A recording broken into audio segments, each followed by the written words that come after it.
अंत।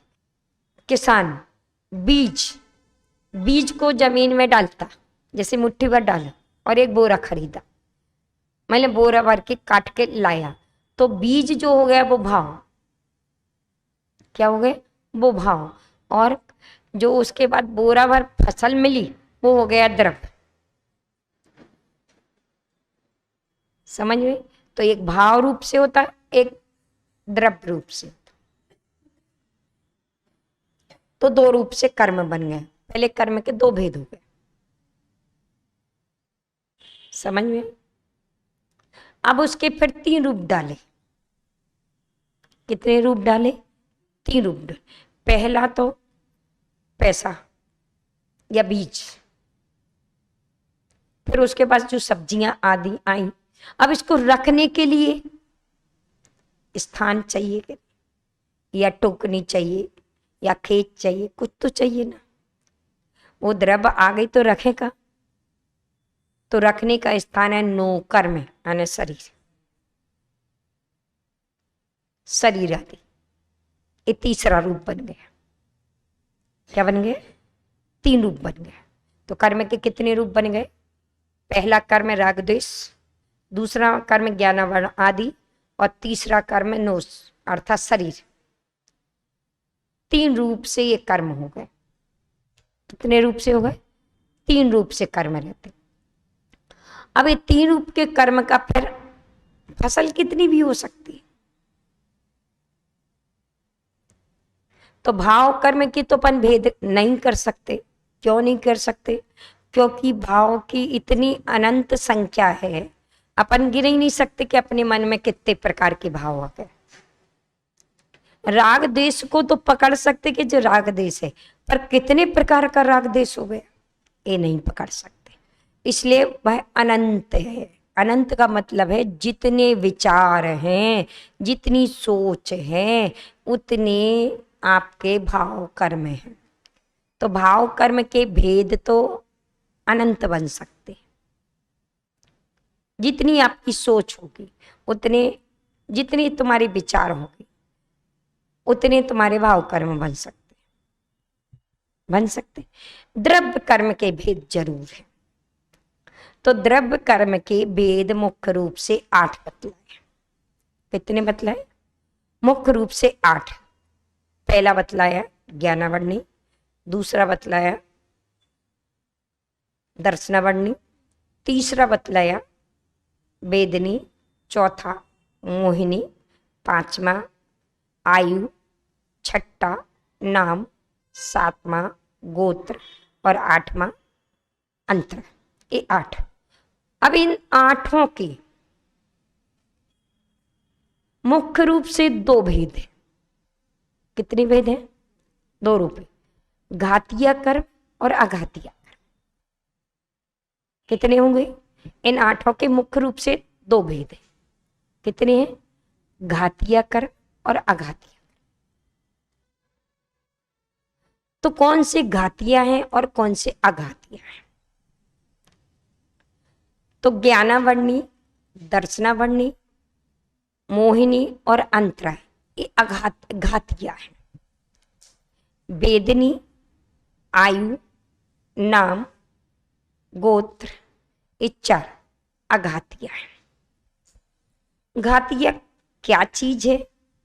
अर्थात घातीय कर्म किसे कहते हैं? जो अपने अनुजीवी गुणों को घाते, वो घातीय कर्म। या जो हमारे समस्त गुणों को अर्थात पूर्ण रूप से घाते, वो घातीय।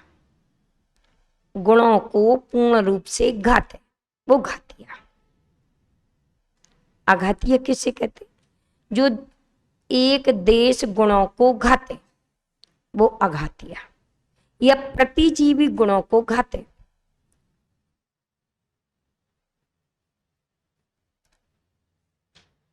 वो क्या है? अघातीय कर्म। समझ में आ गई? अब इसी में से अब एग्जाम्पल समझे।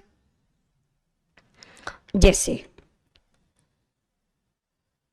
अघातीय कर्म का ज्ञानावर्णी अघातिया है। ज्ञानावर्णी पूरी अघातिया नहीं, केवल ज्ञानावर्ण। अपन को केवल ज्ञानावर्ण ये पूर्णतया अघातिया है। क्यों है?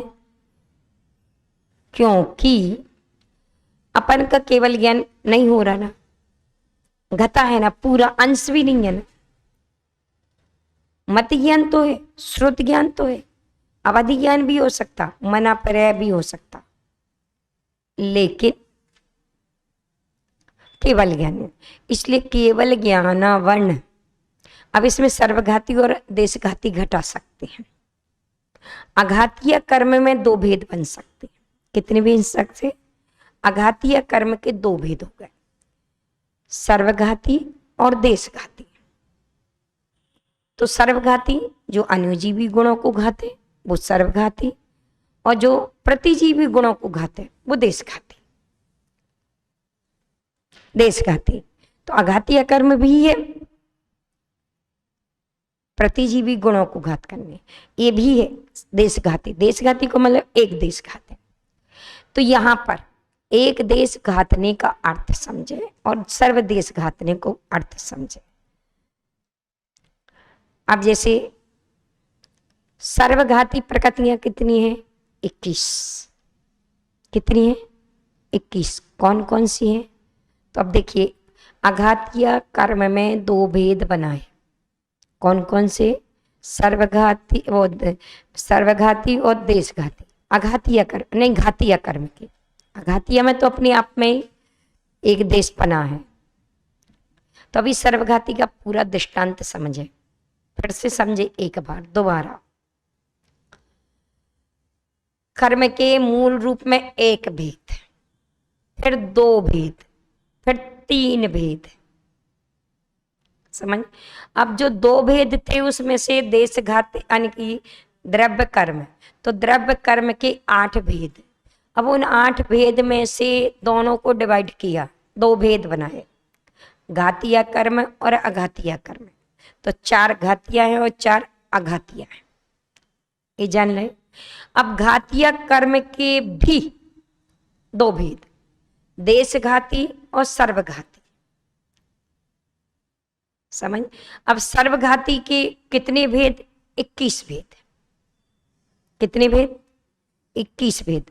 और देशघाती के कितने भेद? 26 भेद। क्योंकि घातीय कर्म की टोटल मिलाकर कितनी भेद हो रहे हैं? 47। कितने हो रहे हैं? 47। अब 47 को डिवाइड करो तो 26 और 21 कितने हो गए? 47 हो गए। हो गए ना? 47 कौन कौन से पढ़ चुके ना? पंच दुई अष्टाविंशति, अर्थात 5 ज्ञानावर्णी के, 9 दर्शनावर्णी के, 28 मोहिनी के और 5 अंतराय के। टोटल कितने हो गए? 47। कितने हो गए? 47। अब ये 47 भेद में से दो भेद कर दिए, दो भागों में बांट दिए, एक यानी कि एक देशघाती में, एक सर्वघाती में। तो ज्ञानावर्णी के 5 भेदों में से एक भेद है सर्वघाती में और 4 भेद है देशघाती में। मति ज्ञानावर्ण, श्रुत ज्ञानावर्ण, अवधि ज्ञानावर्ण और मनापर्याय ज्ञान, ये देशघाती है। क्योंकि किसी किसी को होते भी है ना, और अपन को भी हो सकते हैं। अवधि ज्ञान हो सकता है अपन को। अगर अपन नरक गति और देवगति चले जाए तो अपन को अवधि ज्ञान हो सकता है। और अगर भी चौथे काल के मुनिराज बन जाए, चौथे काल के मुनिराज बन जाए तो अपन को मनापर्याय ज्ञान हो सकता। समझ? लेकिन केवल ज्ञान तो जब मोहिनी कर्म पूर्ण नष्ट होगी तब हो। इसलिए अब पहले अपन सर्वघाती के 21 देख लें, फिर देशघाती के देखें, गिनती लगाएं। ठीक? तो ज्ञानावर्णी की एक कौन सी? केवल ज्ञानावर्ण, सर्वघाती। उसके बाद दर्शनावरणी की 9 में से 5, पांचों निद्रा आदि। कितने? निद्रा आदि 5 और केवल दर्शनावर्ण ये 6 क्या है? सर्वघाती है। सोते समय अपना पूरा ज्ञान बंद हो जाता है, अपन को होश नहीं रहता, बेहोश हो जाते हैं, यानी अपने सारे गुण घट जाते हैं। इसलिए 5 निद्रा और केवल ज्ञानावर्ण, वो दर्शनावर्ण। तो 6 और 1 7, कितनी हो गई? 7। उसके बाद मोहिनी की, संजलन की 4 छोड़ो और हास्य आदि 9 छोड़ो। 4 और 9 कितनी? 13। 13 छोड़ करके और एक सम्यक प्रकृति, क्या? एक सम्यक प्रकृति, ये 14। 14 छोड़ो और 14 बच गई। कितनी हो गई? 4 अनंतानुबंध की, 4 अप्रत्याख्यान की, 4 प्रत्याख्यान की 12, मिथ्या 13 और सम्यक मिथ्या क्या है? दोनों रूप है, कथनचित सर्वघाती भी है और कथनचित देशघाती भी है। इसलिए 14 और 6, वो 14 और 7 21, कितनी हो गई? 21। ये 21 प्रकृतियां सर्वघाती हैं। अघातीय कर्म की ये 21 प्रकृतियां सर्वघाती हैं, जो अपने अनुजीवी गुणों को घातने के साथ साथ सारे गुण को घाते, उसमें अपने आप को होश नहीं रहेगा। देशघाती प्रकृतियां 26 हैं, तो 14 तो बची अपनी दर्शनावरणी की और 4 ज्ञानावरणी की और 3 4 ज्ञानावरणी की, 3 दर्शनावरणी की और 14 मोहिनी की। कितनी हो गई? 21 और 5 अंतराय की, तो कितनी हो गई? 26। इस प्रकार से अघातीय कर्म के भी 2 भेद बनाए, सर्वघाती और देशघाती। अघातीय कर्म, वो सॉरी घातीय कर्म के तो ज्ञानावरणी, दर्शनावरणी, मोहिनी और अंतराय, इन 4 कर्मों को घातीय कर्म कहते हैं। और इन घातीय कर्मों में भी 2 भेद बनाए, सर्वघाती और देशघाती। समझ में आ गई पूरी? इसके पश्चात अब अपने पास अघातीय बची 4, आयु, वो वेदनी, आयु, नाम और गोत्र। इनके कितने भेद हैं? अर्थात इनके टोटल कितने? 101 भेद है। कितने हो गए? 47 और 101, टोटल कितने हो गए? 148। इस प्रकार से घातीय कर्म और अघातीय कर्म के टोटल मिलाकर के कितने? 148 भेद हो गए। तो द्रव्य कर्म के टोटल 148 भेद हो गए। कितने हो गए? समझ में आ गई? अब ये अघातीय कर्म को फिर से दोबारा समझें। अघातीय कर्म किसे कहते हैं? जिस कर्म के उदय से हमारे कुछ कुछ गुणों का घात हो। जैसे अभी अपन को ज्ञान तो है, मति ज्ञान है, अपना श्रुत ज्ञान है, अवधि ज्ञान है, मना पर्याय ज्ञान हो सकता है। कुछ कुछ ढका है, पूरा नहीं है। तो जो अघातीय कर्म का मतलब है जो हमारे कुछ कुछ गुणों को घाते, उसे कहते अघातीय कर्म। उसे क्या कहते? अघातीय कर्म। और जो सर्व गुणों को घाते उसे घातीय कर्म कहते हैं। तो 4 अघातीय यानी 4 घातीय कर्म को नष्ट करने से चार घातिया कर्म को नष्ट करने से अरिहंत अवस्था प्राप्त होती है। क्या होती है? अरिहंत अवस्था प्राप्त होती है। और घातिया और अघातिया दोनों को नष्ट करने से सिद्ध अवस्था प्राप्त। चार घातिया कर्म जिसके नष्ट हो गए उसका भाव मोक्ष कहलाता है, और जिसका चार घातिया कर्म नष्ट नहीं हुए, जिसके चार घातिया कर्म नष्ट हो गए वो भाव मोक्ष है। और जिनके चार घातिया और चार अघातिया कर्म दोनों नष्ट हो गए तो उसका त्रैव और भाव मोक्ष दोनों हो गए। समझ? लेकिन जिनके दोनों कर्म नष्ट नहीं हुए वो संसारी है। तो अरिहंत के भाव मोक्ष होता है, सिद्धों का द्रव्य मोक्ष होता है, और अपन सबका द्रव्य और यानी भाव दोनों मोक्ष नहीं, अर्थात अपन संसारी हैं। समझ में आ गई? इस प्रकार से हमें कर्म के बारे में समझना है, क्योंकि मात्र मैंने शॉर्ट रूप से कर्म के बारे में मैंने बतलाया है। और यदि कर्म की अगर अपन विश्वास ना करें तो अपनी लानत है कि हम कर्म को कुछ नहीं समझ रहे, अपने को ही सब कुछ समझ रहे, अपने को ही सब कुछ समझ रहे। यही हमारा यही दर्शन मोहिनी यानी यही मिथ्यात ही हम सबको भ्रमित करा रहा। तो आज जितनी भी विडंबना हो रही, जितने भी लोग अपन इधर से उधर भटक रहे, या अपन जितने भी अपन अपने स्वरूप को भूल रहे, उन सब का एक ही पॉइंट है कि अपन भ्रम में है, मिथ्यात्व में है। मोहिनी कर्म सबसे ज्यादा स्थिति खराब करने वाला है।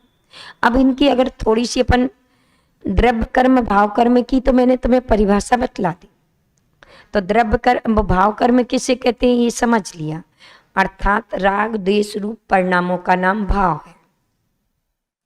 इनका क्या नाम है? परिणामों का नाम भाव है। इसको भाव कर्म कहते हैं।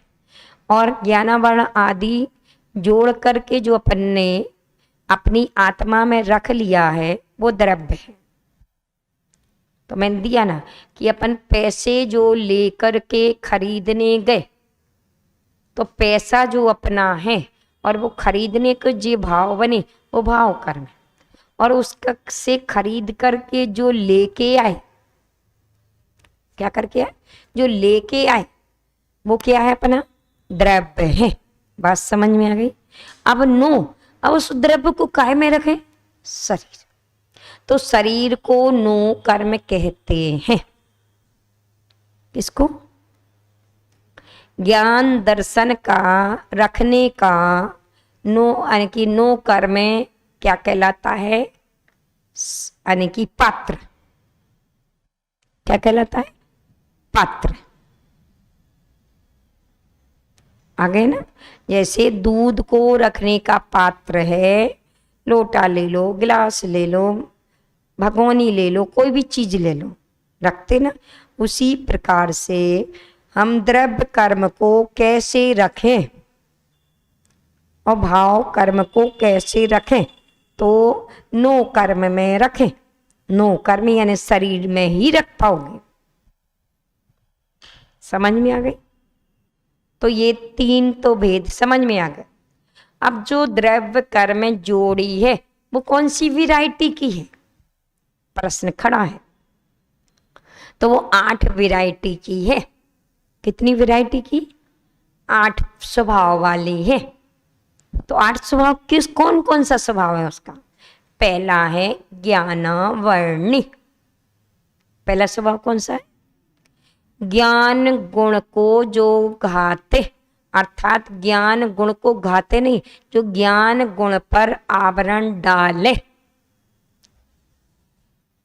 घातने की जगह ढांकना लेना। क्या है? ढांकना। उदाहरण, कल भी परसों दिया था मैंने उदाहरण। जिस प्रकार से देखिए इस पर्दे ने खिड़की की रोशनी को ढक दिया, खिड़की से जो रोशनी आ रही थी तो पर्दे ने ढक दिया है कि नहीं? या खिड़की में जो लगे हुए कांच ने बाहर की आने वाली रोशनी को ढक दिया कि नहीं? तो इसी प्रकार से हमारे आत्मा का ज्ञान गुण नाम का जो प्रकाश नाम का जो गुण है, जानने नाम का जो गुण है, उसको जिस कर्म ने ढाक दिया है उसका नाम ज्ञानावरण। ज्ञान गुण को जो ढाके उसे कहते ज्ञानावरण। अब वो कैसे ढकता है अर्थात कैसे आता है? तो वह 6 कारणों से आता है। तत्प्रदोष, निन्नहो, माश्चर्य, साधनोपघात, असाधन और अंतराय। किसी के सच्चे ज्ञान में दोष लगा देना तत्प्रदोष कहलाता है। और उसकी ईर्षा जलन से उसका ज्ञान, सम्यक ज्ञान में ईर्षा जलन आना तो सुहाना नहीं। क्या सुहाना नहीं? तत्प्रदोष माश्चर्य है। किसी कारण से किसी को बताना नहीं, किसी कारण से। एक कहीं कारण का मतलब है कहीं मेरे बराबर ज्ञानवान ना हो जाए, इसकी प्रशंसा ना होने लगे, लोग इसको अच्छा ना कहने लगे, इसको लोग तो अपने ज्ञान से उसकी अच्छाई को ढाक देना। क्या कर देना? यह हो गया ज्ञानावरणी। अभी जो ज्ञान यूज कर रहे अपन जो उल्टे सीधी चीजों के लिए, बाद में इसी ज्ञान को तरस जाओगे, मिलेगा नहीं फिर। इसलिए ऐसा उल्टा सीधा नहीं यूज करना ज्ञान को। अपनी प्रशंसा के लिए, अपने दोष ढांकने के लिए तो दूसरों के ज्ञान को ढांक देना या दूसरों की अच्छाई को ढांक देना। ज्ञान में आन की विराधना कर देना। विराधना का मतलब पेंसिल आदि छिपा देना या उनकी बात को पलट देना या अभिप्राय ही चेंज कर देना। ये असाधना का मतलब विराधना करना। अंतराय का मतलब लाइट बंद कर देना, पेंसिल छुड़ा लेना या फिर बहाने से कहीं लिवा ले जाना ताकि ये पढ़ नहीं पाए। ये है ज्ञानावरणी कर्म के इस द्रव्य को जोड़ने के परिणाम। ये बीज है, 6 बीज हैं। अंतराय विघ्न डाल देना, किसी भी प्रकार का विघ्न डालना, उसकी पुस्तक यहां से वहां कर देना, उसकी बात उसको छिपा देना, उसकी बात को छिपा, कोई ना कोई कैसे ना कैसे विघ्न डालना, कहो खेलने लगना, कोई सी बात चेंज कर देना, कोई सा पॉइंट चेंज कर देना, किसी भी प्रकार का विघ्न डाल सकते। विघ्न डालने में तो अनेक प्रकार बन सकते। तो इस प्रकार से ज्ञानावरणी कर्म के द्रव्य को जोड़ने के ये भाव हैं। इन भावों से, ये पैसे से तुमने ज्ञानावरणी कर्म की क्या की? अर्थात खरीदारी की। जैसे पैसे से सब्जी की खरीदारी, पैसे से मकान दुकान आदि की खरीदारी, उसी प्रकार से आपके भाव ही खरीदारी, वो भाव ही पैसा है और यह पैसा ही तुम्हें द्रव्य लाता है। इसलिए जितने गंदे भाव बनेंगे उतनी ही गंदी द्रव्य आएगी और जितने पवित्र भाव बनेंगे उतनी पवित्र द्रव्य आएगी। अब ये मत सोचना कि उसको वो द्रव्य मिल रही। अब जैसे आप बाजार में गए, अपने पैसे से जो खरीद के लाओगे वही तुम्हारे पास रहेगा कि हमारे पास रहे। हम तो इतना कह सकते कि राधे श्याम जी ने बहुत अच्छे कपड़े खरीदे, बहुत अच्छा मकान खरीदा, ये तो कह सकते मकान तो तुम्हारे ही पास रहना। बोलो अध्यक्ष जी, सच है कि नहीं? प्रकाश जी है, प्रकाश डालो। तो यहां पर द्रव्य तुम्हारी सत्ता में जुड़ना, जो करता है वही भोगता है। इसलिए ये भ्रम तोड़ देना कि किसी और को मिलने वाला नहीं। तो ज्ञानावरणी अपना ज्ञान सीधा लगाना चाहिए, उल्टा नहीं लगाना चाहिए। सीधा ही ज्ञान यूज होना चाहिए ताकि ज्ञानावरणी कर्म का पर्दा ना आए। सही जगह पर यूज करना चाहिए। और अपन बुराई कमाने के लिए कितना, देखो अपने अवगुणों को ढांकने के लिए अपन कहां कहां से खोज लेते, कैसे घुमा लेते बात को, कितना उपाय कर लेते। अपने दोषों को ढांकने के लिए हम कितना उपाय कर लेते, ज्ञान से ही किया ना। और फिर यही ज्ञान तुम्हारा वही उपाय ढूंढने में लगा रहेगा, सच्चाई तो खोज नहीं पाए। इसका पुरुषार्थ करने के लिए नहीं अपना जीवन, अपना केवल ज्ञान प्राप्त करने के लिए पुरुषार्थ करो। जो जैसा पुरुषार्थ करेंगे फल वही भोगेगा ना। हम करेंगे तो हम भोगेंगे, तुम करोगे तो ये कह के मत करो कि हाँ हम तो भोग लेंगे। यही अपना मिथ्यार्थ है ऐसा बोलना।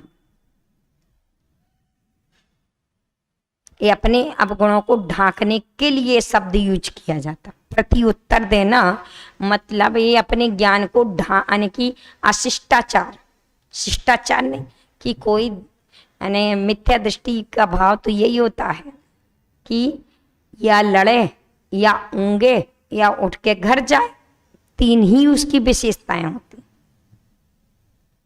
उल्टे ज्ञान वालों के, विपरीत ज्ञान वालों के, अपवित्र ज्ञान वालों के विचार हमेशा कैसे होते, या तो लड़ने वाले होते हैं या फिर उठ कर के या तो ऊँगने वाले यानी सोने वाले होते हैं या उठकर घर जाने वाले होते। तीन ही काम होते उनके, चौथा उपाय नहीं उनके ज्ञान में।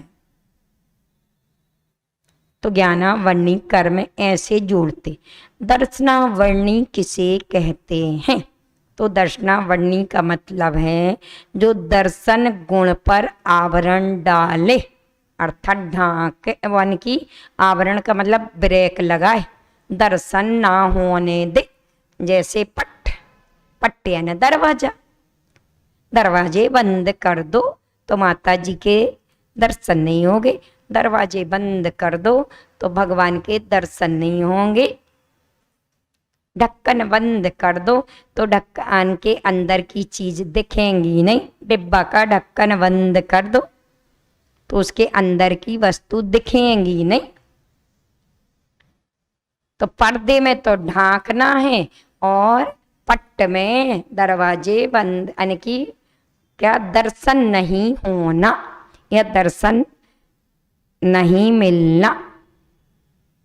तो दर्शन गुण पर जो क्या पट्ट की तरह, द्वारपाल की तरह ब्रेक लगाए खड़ा हो जाए, उसका नाम दर्शनावरणी कर्म है। क्या है?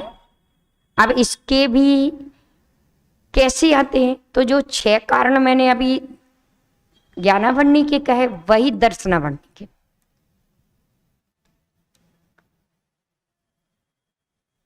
अब यहां पर दर्शनावरणी के, ज्ञानावरणी के 5 भेद बतलाए और दर्शनावरणी के 9 भेद बतलाए थे।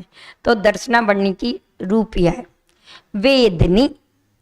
वेदनी का मतलब है साता और असाता रूप जो वेदन कराए। क्या करे? साता और असाता रूप जो वेदन कराए वह क्या कहलाती? वेदनी। ये दुख रहा, ये हो रहा, ऐसा हो रहा, अब तो मुझे बहुत कष्ट हो रहा है, अब तो मैं नहीं रह सकती, अब तो मैं जी नहीं सकती। ये दुख कभी ज्ञान में हो रहा। आज तो मेरी इच्छा पूरी हो गई, आज तो मेरे अनुकूल मुझे मिल गया।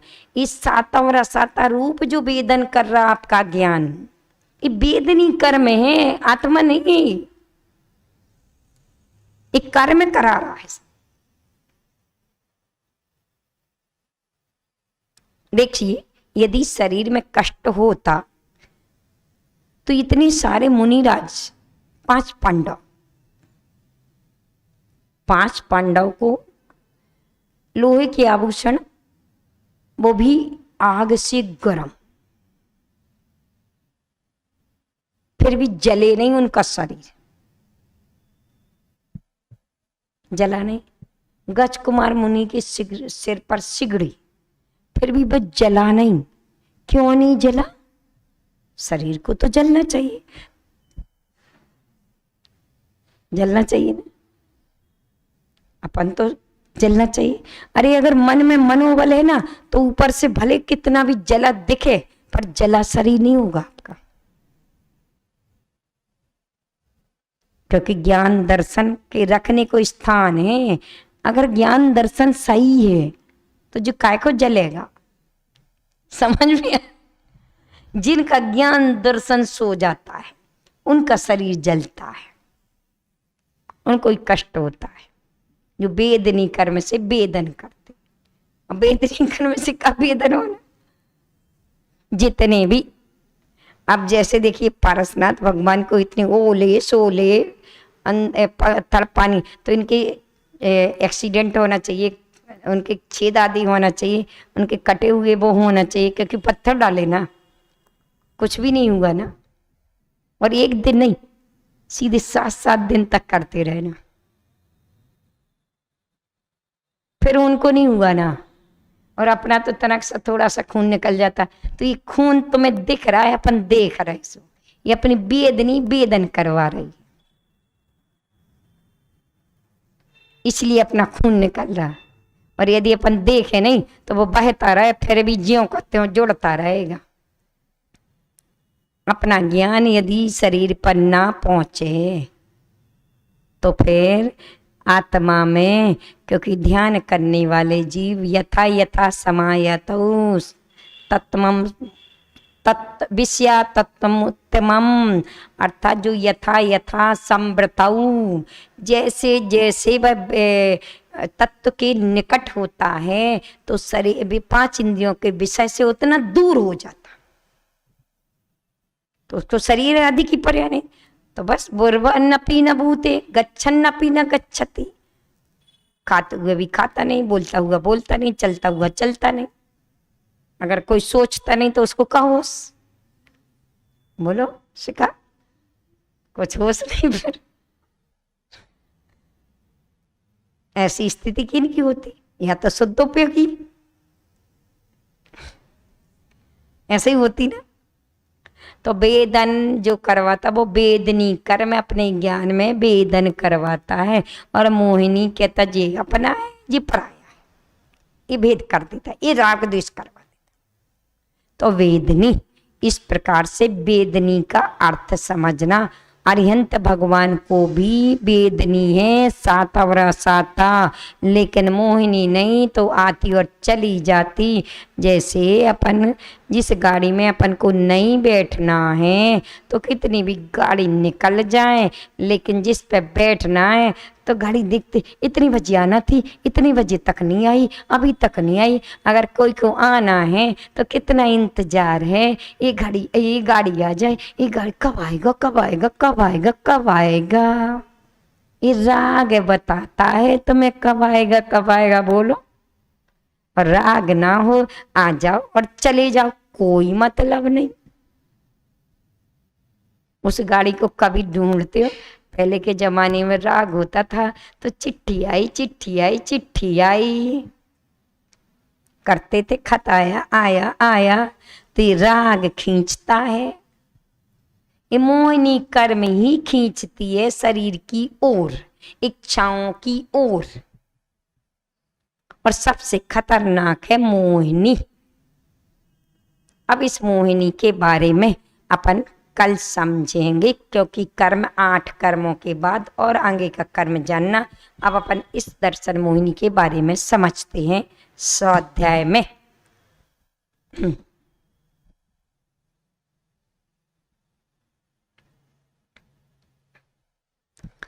अब आज आपने जो चैप्टर देखा है कर्म का, तो आप जो कर्म में भ्रम है कि करने का नाम कर्म है। हाँ, करने का नाम कर्म है, क्योंकि क्रिया के फल का नाम कर्म, वो कर्म के फल का नाम, वो क्रिया के फल का नाम कर्म है, ऐसा कहते हैं इस संस्कृत की अपेक्षा से। क्योंकि जो तुमने पुरुषार्थ किया उस पुरुषार्थ का जो फल है वो कर्म है, ऐसा। तो हम क्रिया को ही कर्म बोल देते हैं। क्या बोल देते? तो जैसे पानी की बाल्टी, बाल्टी पानी की नहीं होती, बाल्टी किसकी होती है? प्लास्टिक की, लेकिन बाल्टी में पानी रखा इसलिए व्यवहार से बोल दे। ऐसी क्रिया यानी पुरुषार्थ, पुरुषार्थ का जो फल मिला उसको कर्म कह देते हैं अपन। जबकि द्रव्य को ही कर्म है, तो वह 3 रूप से है, अर्थात पुरुषार्थ भी उसी कर्म में छिपा है और रखना भी उसी में छिपा है, और उसके बाद वो द्रव्य भी उसी में छिपी है। तो पुद्गल वर्गणाएं ये औद्गलिक रूप से अपनी आत्मा में आकर जो रखी हैं उसका नाम कर्म संज्ञा दी गई। समझ में आए? तो ये कर्म में जो भ्रांति है लोगों की, उस कर्म की भ्रांति टूटे। और इस कर्म से संबंधित मैंने कुछ आपको अंश रूप से जानकारी दी। जैन सिद्धांत का मूल ध्येय पकड़े, जो अंदर है और बाहर है, दोनों प्रकार का है। एक बाहर दिख रहा है वो नो कर्म है, और जो अपने ज्ञान आदि पर आवरण डला वो द्रव्य कर्म है, और जो अपने प्रतिदिन के जो राग द्वेष रूप परिणाम बन रहे ये भाव कर्म है। ये तीनों पौद्गलिक हैं, और ये पुद्गलिक मतलब पुद्गल द्रव्य हैं, और ये पुद्गल द्रव्य ही हमें सबसे ज़्यादा इस संसार में भ्रमण करा रही है। इसलिए इस पुद्गल से नाता तोड़ो। यानी कि अपन सिद्ध कब कहलाएंगे? जब तक हम पुद्गल का संगति छूटेगी नहीं तब तक अपन असिद्ध कहलाएंगे, और पुद्गल की संगति छोड़ते ही अपन सिद्ध कहलाएंगे। जैसे सोना शुद्ध कब कहलाता है? जब उसमें से किट्टिमा निकल जाती है। ऐसे ही हमारे ज्ञान दर्शन रूपी आत्मा से जब स्पर्श रस गंध वर्ण रूप से जो पुद्गल 3 यानी रूप में आया है वो यदि निकल जाएगा तो अपनी आत्मा सिद्ध शुद्ध और निरंजन कहलाएगी, अमल अनय और आरोपी कहलाएगी, निर्मल कहलाएगी। ऐसी निर्मल आत्मा को प्राप्त करने हेतु इस कर्म में जो आपको बतलाया गया उस कर्म को समझ करके और अपने जीवन में अपने ज्ञान को व्यवस्थित करें। इस स्वाध्याय से इसमें प्रश्न जो आपको मिले और भरें, और भर करके अपने अज्ञान को दूर करें। इसी भावनाओं के साथ इस स्वाध्याय से जुड़े हुए एवं आप सभी के लिए मेरा शुभाशीष शुभाशीष शुभाशीष।